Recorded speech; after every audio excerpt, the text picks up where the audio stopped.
வணக்கம் Jayan.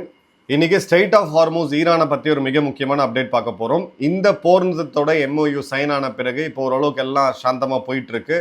Oil trade மீண்டும் resume ஆயிருக்கு.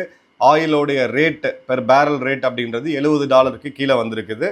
இது ஒரு 65லேருந்து 50 கீழே வரணும் அப்படின்றது நம்மளுடைய ஒரு அனாலிசிஸாக இருக்குது. என்ன நடக்குதுன்றதை பார்க்கலாம். பட் ஆயில் பொறுத்த வரைக்கும் ஆயிலோட ரேட் ஸ்டெபிளைஸ் ஆகிருக்கு. அதே மாதிரி ஆயிலோட சப்ளையுமே ஓரளவுக்கு ஸ்டெபிளைஸ் ஆகிருக்கு. இந்த நேரத்தில் ஹயத்துல்லா அலி கமேனி அவர்களுடைய இறுதி ஊர்வலம் நடந்தது அங்கே பார்த்தோம். அந்த இறுதி ஊர்வலத்தில் ஒரு மிகப்பெரிய தாக்குதலை, ஏன்னா அந்த இடத்துல ஈரானுடைய மொத்த அரசியல் தலைமை மற்றும் IRGCன்னு சொல்லக்கூடிய இராணுவ தலைமை ஒன்று கூடக்கூடிய ஒரு நிகழ்வு இருக்கிறதுனால அந்த இடத்துல நமக்கு ஒரு ஆப்பர்ச்சுனிட்டி கிடைக்கும். இந்த இடத்துல இஸ்ரேல் ஒரு மிகப்பெரிய தாக்குதலை நடத்தி இவங்க மொத்த பேரையும் தூக்குறதுக்கு பிளான் போட்டதாகவும், அமெரிக்கா இந்த தகவலை ஈரானுக்கு கொடுத்து கடைசி நிமிஷத்துல அவங்க இந்த இடத்துல இருந்து இந்த பிரச்சனையிலேருந்து அவங்க வெளியில வந்தாங்க அப்படின்ற செய்திகள் பரவிடப்பட்டுச்சு. இது டோட்டலா ஒரு அமெரிக்கன் மீடியாவுடைய ஸ்டோரி. இஸ்ரேலில் நமக்கு இருக்கக்கூடிய சில முக்கியமான நண்பர்கள்ட்ட பேசும்போது நிச்சயமா அவங்க இதுல எங்கேயுமே நாங்கள் சீன்லேயே கிடையாது அப்படின்றத சொல்றாங்க. ஏன்னா இந்த மாதிரி ஒரு காரியத்தை இஸ்ரேல் பண்ணாங்க அப்படின்ற போது அது தனிமைப்படுத்தக்கூடிய ஒரு சூழ்நிலையை நோக்கி போகும். நான் ஏற்கனவே சொன்ன மாதிரி இஸ்ரேல் பயணத்துல 3 தரப்பு, இஸ்ரேல், ஈரான் மற்றும் அமெரிக்கா மற்றும் அமெரிக்காவுடைய நட்பு நாடுகள் இருக்கக்கூடிய வளைகுடா நாடுகள், இவங்க யாருக்குமே இப்போதைக்கு அந்த டிட்டரன்ஸ் லெவல் அப்படின்றது லோவாக இருக்கிறதுனால அவங்க ரெப்ளனிஷ் பண்ணாமல் மீண்டும் யுத்தத்துக்கு வரதுக்கான வாய்ப்புகள் அப்படின்றது மிக மிக கம்மியாக இருக்குது. இஸ்ரேலை பொறுத்த வரைக்கும் அவங்களுடைய முழு ஃபோக்கஸ் அப்படின்றது அவங்களுடைய நார்தன் வடக்கு பார்டரில் லெபனன் பகுதிகளில் இருக்குது. லெபனனில் இருக்கக்கூடிய இஸ்புல்லாக்கள் அவங்க பண்ணிட்டு வச்சிருந்த அந்த 7 கிலோமீட்டருக்கும் அதிகமான டனல், நூற்றுக்கணக்கான டன் கான்கிரீட்டை கொட்டி அதை மூடினது. அதன் பிறகு நினைச்சே ஒரு மினி நிலநடுக்கம் வர அளவுக்கு ஒரு பெரிய ஒரு குண்டை போட்டு அந்த டன்னல் அழிச்சு அந்த வீடியோஸ்லாம் வெளியிட்டு இருந்தாங்க அப்படின்றத நம்ம பார்த்தோம். ஸோ இந்த இடத்துல நம்ம முக்கியமாக கவனிக்க வேண்டியது என்ன அப்படின்னு பார்த்தீங்கன்னா, இஸ்ரேலோடைய மூவ். இஸ்ரேல் இந்த ஒப்பந்தத்தோடைய ஃபைனல் வெர்ஷனுக்கு வெயிட் பண்ணிக்கிட்டு இருக்காங்க. அந்த வெர்ஷனில் ஒருவேளை ஈரானுடைய அணு ஆயுதங்களை கண்டினியூ பண்ணலாம், இல்லை ஒரு தற்காலிகமான தடை இருக்குது 5 to 7 வருஷம் அப்படின்றது இருந்ததுன்னா இஸ்ரேல் தன்னிச்சையா அவங்க ஈரானை எதிர்க்கிறதுக்கான முடிவுகளை பண்ணுவாங்க அப்படின்றத நம்ம உறுதிப்பட சொல்ல முடியும். ஆனா இப்போ இந்த செய்திகள் பரவிடப்பட்டு, அதாவது இஸ்ரேல் பிளான் பண்ணாங்களா, அமெரிக்கா அதை கண்டுபிடிச்சு ஈரான்கிட்ட சொன்னாங்களா நீங்க தப்பிச்சுக்கன்ட்டு, இதெல்லாம் பார்த்தீங்க அப்படின்னா இவங்களை இருக்கக்கூடிய ரிலேட்டிவ் ஆடியன்ஸையும் குளோபல் ஆடியன்ஸையும் கொஞ்சம் பிஸியா வைக்கிறதுக்கான நிகழ்வை தவிர இதுல லாஜிக் எங்கேயுமே கிடையாது. இப்போ ஈரான் ஒரு மிகப்பெரிய ட்ரம்ப் கார்டத்துக்கு வெளியில போட்டிருக்காங்க. அது என்னன்னா, ஸ்ட்ரெயிட் ஆஃப் ஹார்மூஸ்ல வரக்கூடிய கப்பல்களுக்கு நாங்கள் ஒரு சேவை வரி விதிக்கிறோம், சர்வீஸ் ஃபீ விதிக்கிறோம். அந்த சர்வீஸ் ஃபீல இங்கே பெரிய கப்பல்கள், ஏன்னா அவங்களுடைய கடல் பகுதி மாசுபடுது, அதை கண்காணிக்கிறதுக்கு, இங்கேருந்து கிராஸ் ஆகி போகக்கூடிய கப்பல்களுக்கு பாதுகாப்பு கொடுக்கறதுக்கு, மற்றும் இங்கே இருக்கக்கூடிய கப்பல்களுக்கு நேவிகேஷனல் எய்டு, இந்த கியூ வர்றது ஒன்றுக்கு ஒன்று மோதிக்காமல் பார்த்துக்கிறதுன்னு சொல்லி ஒரு விமான நிலையத்தில் பார்த்தீங்கன்னா ஏர் டிராஃபிக் கண்ட்ரோல் ATCன்னு ஒன்று வச்சுருப்பாங்க. அவங்க தான் அந்த விமானங்களை கண்ட்ரோல் பண்ணுவாங்க. நூற்றுக்கான அந்த மாதிரியான வேலையை பண்ணுறதுக்கு நாங்கள் கொடுக்குறோம். இது டோல் ஃபீ கிடையாது, இது ஒரு சேவை. ஏன்னா ஸ்ட்ரெயிட் ஆஃப் ஹார்மூஸ் அப்படின்றது எங்களுடைய இறையாண்மைக்கு உட்பட்ட கடல் பகுதியில் வருது. ஸோ அந்த டெரிட்டோரியல் வாட்டர்ஸை அவங்க கிளைம் பண்ணுறாங்க. அப்போ February 28க்கு முன்னாடி இங்கே யாராவது சேவை வரி விதிச்சாங்களா? இல்லை. இங்கே ஏதாவது ஈரான் கோஆர்டினேட் பண்ணிச்சா? இல்லை. அந்தந்த நாட்டில் ஏதாவது ஒரு கப்பல் ஒரு டிஸ்டன்ஸில் இருக்கும்போது மேடே கால் கொடுக்கணும் அப்படின்னா அவங்க அங்கே இருக்கக்கூடிய நியரஸ்ட் போர்ட்டை கால் பண்ணி சொல்லுவாங்க. ஸோ இது ஒரு புது ஒரு கார்டை இவங்க ப்ளே பண்ணுறாங்க. இப்போ ஈரானுடைய வெளியுறவுத்துறை அமைச்சர் மற்றும் பெர்ஷியன் கல்ஃப் ஸ்ட்ரெயிட் அத்தாரிட்டி, ஒமானோடைய foreign minister Badr al Busaidi, இவங்க 3 பேரும், அப்புறம் பார்த்தீங்கன்னா ட்ரம்ப் அட்மினிஸ்ட்ரேஷனில் 2 இவங்க good cop bad cop play பண்ணிட்டு இருக்காங்க, மார்க்கோ ரூபியோ மற்றும் JD Vance. இவங்க என்ன சொல்றாங்க அப்படின்னு பார்த்தீங்கன்னா, இப்போ ஈரான் மற்றும் அமெரிக்காவோட கூட்டாளியாக இருக்கக்கூடிய ஒமானும் சேர்ந்து ஒரு மேரிடைம் சர்வீஸ் ஃபீ ஸ்கீமை கொடுக்கணும் அப்படின்றாங்க. இங்கேருந்து கடந்து போகக்கூடிய கப்பல்களுக்கு ஒரு சேவை வரியை நாங்கள் கொடுக்கணும். சேவை கட்டணம், வரி கிடையாது, சேவை கட்டணம் அப்படின்னு சொல்லி இவங்க சொல்றாங்க. இப்போ எந்த இடத்துக்கு இது ஸ்ட்ரெயிட் ஆஃப் ஹார்மூஸ் அப்படின்றது? ஈரான் ஒரு பக்கம், ஒமான் ஒரு பக்கம், UAE ஒரு பக்கம். இப்போ ஈரானோடைய மேப் இவங்க பப்ளிஷ் பண்ண மேப் டோட்டலாக யூனிலேட்ரல். அதில் அவங்களோடது அப்படின்னு சொந்தம் கட்டுறாங்க. அந்த மேனேஜ்மெண்ட் ஜோன் அப்படின்றது நீங்கள் அப்படியே பார்த்தீங்கன்னாலும் ஒரு பக்கம் எடுத்தீங்கன்னா இந்த ஈரானுடைய பகுதி வருது, இன்னொரு பக்கம் எடுத்தீங்கன்னா ஒமானோட பகுதி வருது, மூணாவது யூஏயோட பகுதி வருது. 22 கிலோமீட்டர் அகலம் உள்ள ஒரு சிறு குறுகிய பாதை. இப்போ இன்டர்நேஷனல் லா படி, இன்க்ளாஸ் படி எடுத்தீங்கன்னா ஒரு நாட்டோட கடற்கரையிலேருந்து ஒரு குறிப்பிட்ட தூரம் வரைக்கும் அதோட டெரிட்டரி. அப்போ அங்கே ஈரானுக்கும் சொந்த உரிமை இருக்கு, ஒரு அவங்களோட கடற்கரையிலேருந்து ஒரு குறிப்பிட்ட தூரம். ஒமானுக்கும் இருக்கு, யூஏயும் இருக்கு. ஆனால் இவங்க பப்ளிஷ் பண்ண மேப்ல பார்த்தீங்கன்னா ஒமானோட கடற்கரை பகுதியும் இவங்களுதான் காமிக்கிறாங்க, யூஏஇ கடற்கரை பகுதியும் இவங்களுதான் காமிக்கிறாங்க. இது வந்து ஒரு புது ஒரு வித்தியாசமான பிரச்சனைக்கு ஒரு இதாகுது. இப்போ யூஏஇ நேரடியா ஈரானை எதிர்க்கக்கூடிய ஒரு நிலைமையிலையும் ஒமானும் இவங்களை எதிர்க்கக்கூடிய நிலைமையும் வரும்போது ரெண்டு நாடுகளுமே அமெரிக்காவுடைய செக்யூரிட்டி சப்போர்ட்ல இருக்கக்கூடிய நாடுகள். ஸோ மீண்டும் அமெரிக்கா இப்போ இஸ்ரேலை நீங்க ஒரு பக்கம் ஓரமா வச்சிருங்க, இது வந்து காம்ப்ளெக்ஸா ஒரு டெரிட்டோரியல் இஷ்யூவா உருவாக்கிட்டு இருக்கிறத நம்ம பார்க்குறோம். இப்போ அவங்க என்ன சொல்றாங்கன்னா, காரணம் சொல்றாங்கன்னா, இது எதுக்கு மேண்டேட்ரினா நேவிகேஷனல் அண்ட் என்விரான்மெண்டல் சர்வீஸ். கப்பல்கள் அதிகபட்சமாக கச்சா எண்ணெய் எடுத்துகிட்டு போகுது, கேஸ் எடுத்துகிட்டு போகுது, ஸ்பில் ஆகுது, அங்கே இருக்கக்கூடிய கடல் உயிர் வாரினங்கள் இதை நாங்கள் க்ளீன் பண்ண வேண்டிய எங்களுக்கு இருக்குது. அதே மாதிரி நேவிகேஷனல், இந்த கப்பல்கள் கடந்து போகும்போது நாங்கள் அந்த கப்பல்களை வந்து சேஃபாக கடந்து போகிறதுக்கான வேலையை செய்வோம் உண்டு. இந்த பகுதியில் ஆக்சுவலாக போகக்கூடிய கப்பல்களை நம்மளோட இந்தியர்கள் நிறைய பேர் அதிகாரிகளாக இருக்காங்க அந்த கப்பல்களில், அவங்ககிட்ட பேசும்போது விஷுவலாகவே பார்த்தா தெரியும் அப்படின்ட்டு. ஸோ இந்த இடத்துல இவங்க வந்து கிளியர் கட்டா அந்த உரிமை கொண்டாடுறதுல அவங்க எஸ்டாப்ளிஷ் பண்றாங்க. அமெரிக்கா வழக்கம் போல ட்ரம்ப் ஒத்துக்க முடியாது, ஒரு பட்டன்ல உங்க நாட்டையே தூக்கிடுவோம், அங்க ஒரு கப்பல் கூட மிஞ்சாது, இதாச்சு அதாச்சுன்னு சொல்லிட்டு. பட் உண்மையான பாயிண்ட் என்னன்னா, அமெரிக்காவாலேயோ இல்ல அது சப்போர்ட்டுக்கு இருக்கக்கூடிய அரபு நாடுகளாலேயோ ஈரானை ஸ்ட்ரெயிட் ஆஃப் ஹார்மூஸ்ல கட்டுப்படுத்த முடியல அப்படின்றதான் நிதர்சனமான உண்மை. இப்ப ஈரான் கிட்ட இருக்கிற வலிமை வந்து அவங்க ராணுவமோ மிசைல்ஸோ கிடையாது, அவங்க அந்த ஸ்ட்ரெயிட் ஆஃப் ஹார்மூஸை டிஸ்டர்ப் பண்ணக்கூடிய ஒரு ஃபோர்ஸாக இருக்கிறது மட்டும்தான் அவங்க கிட்ட இன்னைக்கு இருக்கக்கூடிய ஒரே பவர்.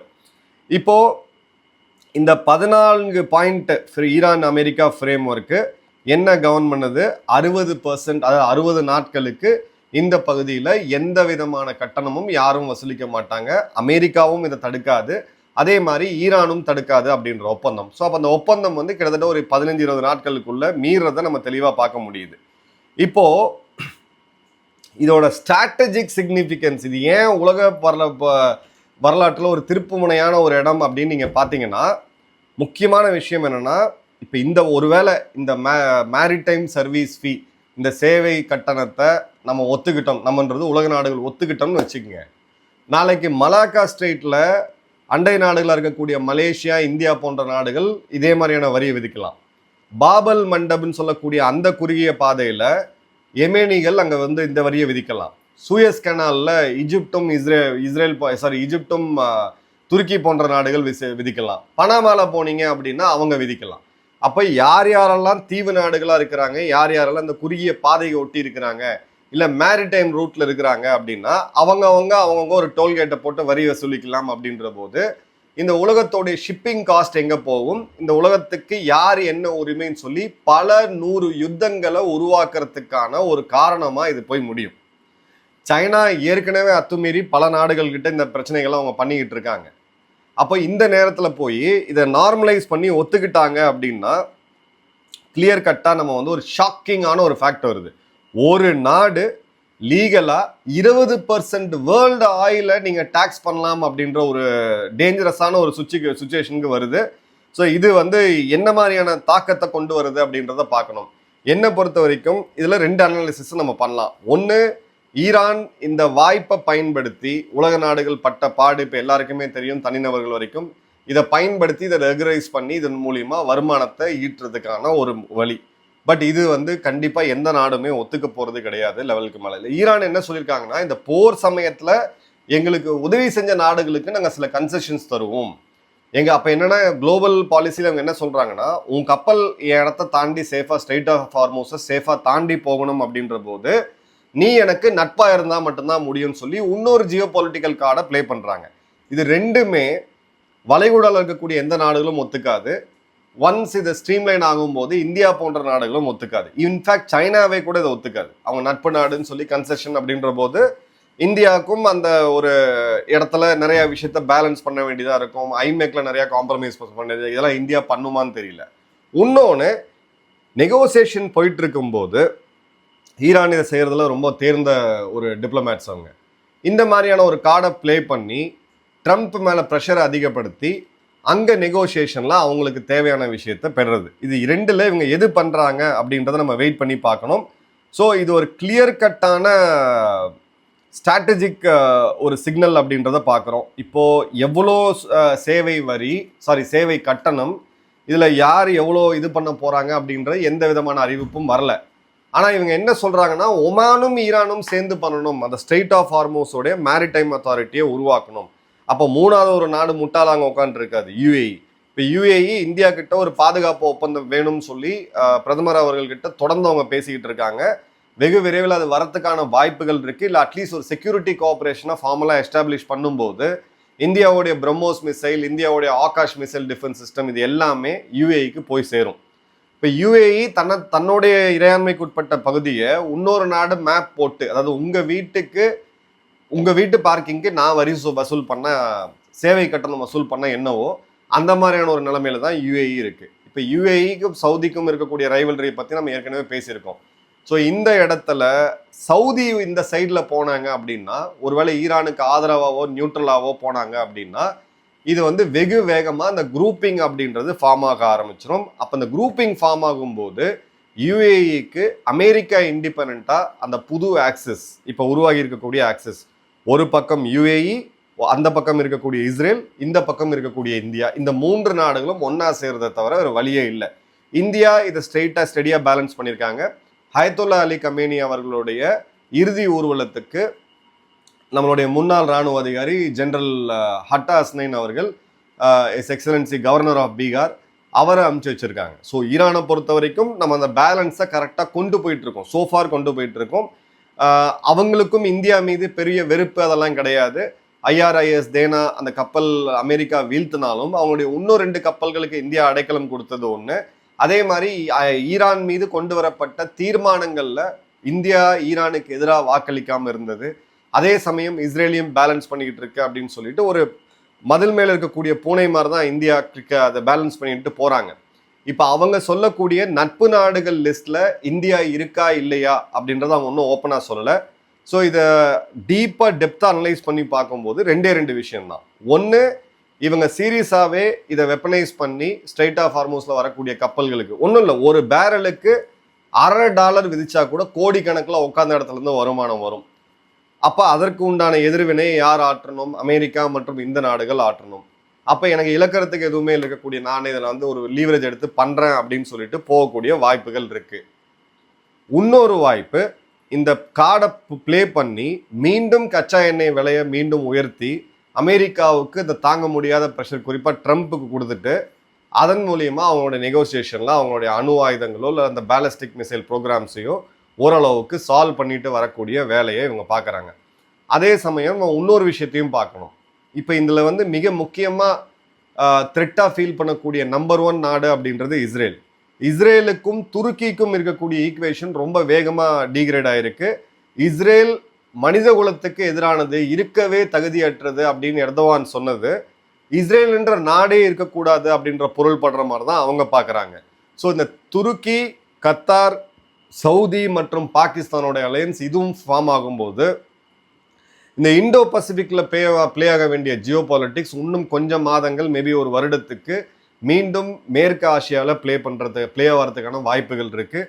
இதில் எங்கேயாவது மீண்டும் அந்த ஸ்ட்ரெயிட் ஆஃப் ஹார்மோஸில் ஏதாவது பிரச்சனை வந்துச்சுன்ற பட்சத்தில் நாம் மீண்டும் இந்த பெட்ரோல் டீசலுக்கு உண்டான அந்த பிரச்சனை, ஏன்னா E20 பஞ்சாயத்து ஏற்கனவே இங்கே போயிட்டுருக்கு, ரொம்ப க்ளோஸாக அப்சர்வ் பண்ணுறோம். இது ஒரு லிவரேஜ் டூலாக தான் அவங்க பயன்படுத்துவாங்க அப்படின்றது தான் நம்ம விரும்புகிறோம். அதுதான் அனலிசிஸாகவும் இருக்குது. என்ன நடக்குன்றதை பார்க்கலாம். நன்றி, வணக்கம், ஜெயஹிந்த்.